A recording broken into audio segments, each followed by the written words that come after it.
Ayan po guys. Pinipitas niya na yung guebano. Ano ba guebano? Guyabano. Yan, malalaglag na. Malulusak yan. Yung matamis na guebano. Aya.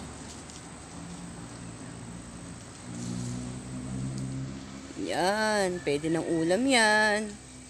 May bagoong nakasama. Ayun pa yung ano, oh. Ay.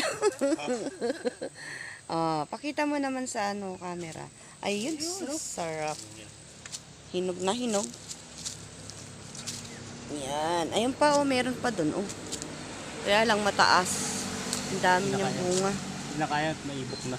Ayun, hinog na siya, guys. Oh. Ay, may ibok.